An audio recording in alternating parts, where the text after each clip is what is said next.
یہ ہے فاتح، فتح۔ صحابہ رضی اللہ عنہ یہ جہان ہی اور ہے، اس لیے نہیں مانتے تو کون تم پہ اتنا اصرار کرتا ہے۔ لیکن صوفیہ کی زندگیوں کا یہ جو جہان ہے نا، اس کا انکار نہیں کرنا چاہیے۔ آئے دن اعتراض، آئے دن اعتراض، نیا شوشہ چھوڑا ہے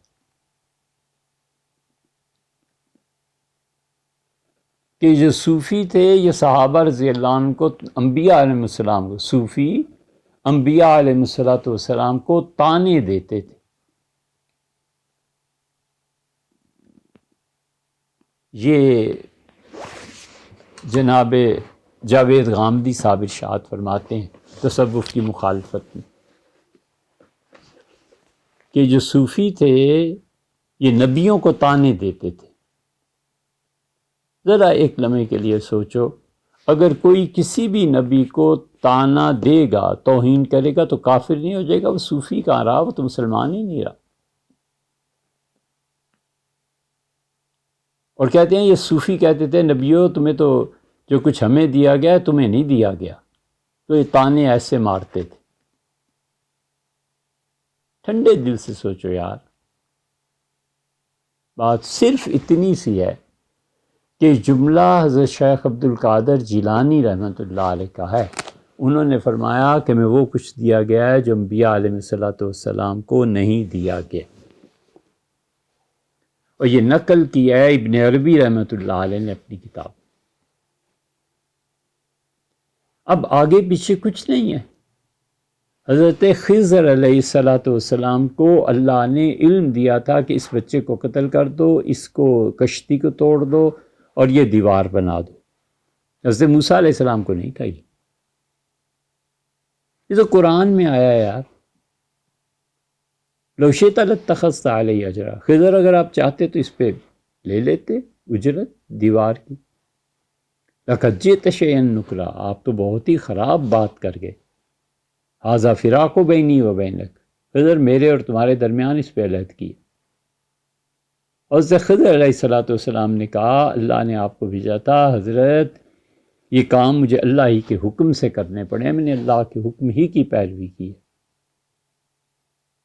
اور صحیح بخاری وغیرہ میں آیا ہے کہ ان کا موسیٰ ایک علم اللہ نے آپ کو دیا ہے مجھے نہیں پتا، اور ایک علم اللہ نے مجھے دیا ہے آپ کو نہیں پتا۔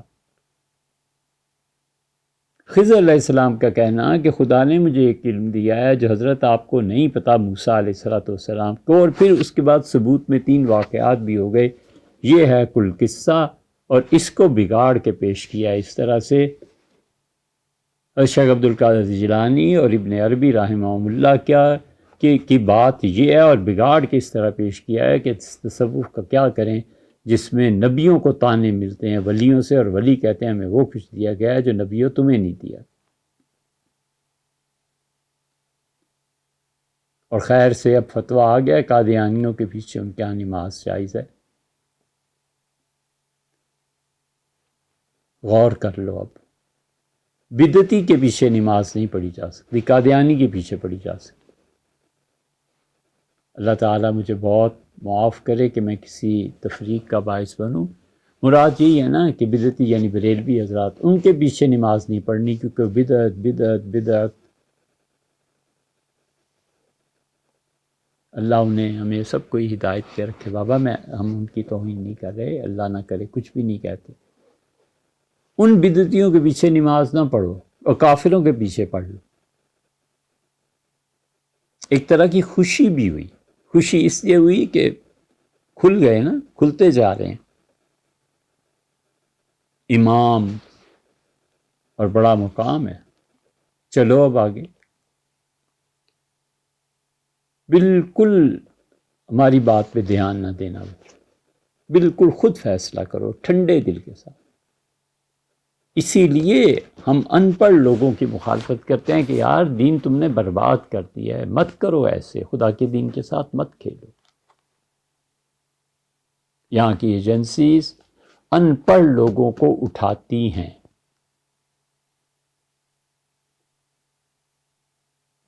اور ان کو استعمال کرتی ہیں۔ پہلے ایک سرخ ٹوپی والے صاحب ہوتے تھے، بہت چڑھایا، انڈیا پہ یہ کر دیں گے، یہ کر دیں گے، یہ کر دیں، پتہ نہیں کہاں غائب ہو گئے۔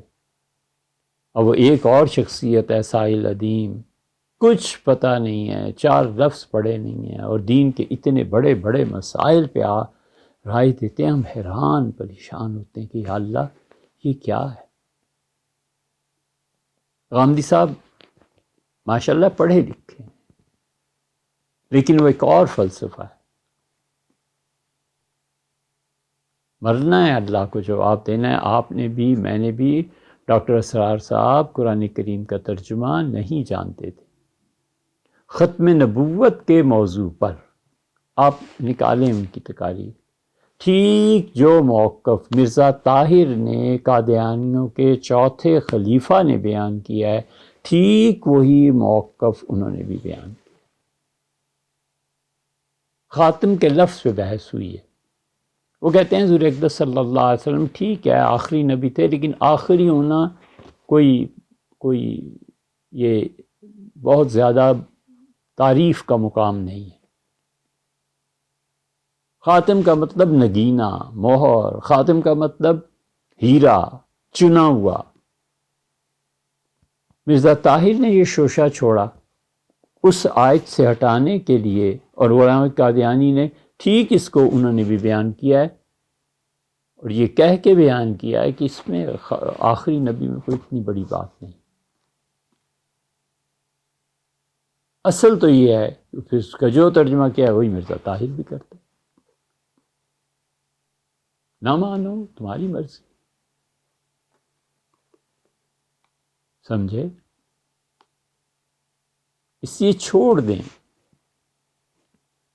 ذہین لوگ نہیں رہے خدا کے دین میں، ذہین لوگ تو اپنے سارے یونیورسٹیز ادھر چلے گئے۔ پچھلے 300 سال سے کوئی ذہین فتنہ بھی نہیں برپا کر سکا۔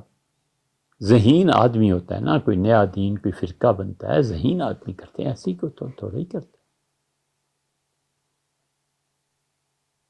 ذہین آدمی نہیں رہے، اس لیے گمراہی میں مستقل کسی فرقے کا وجود ابھی تک نہیں آیا، والعیاذ باللہ۔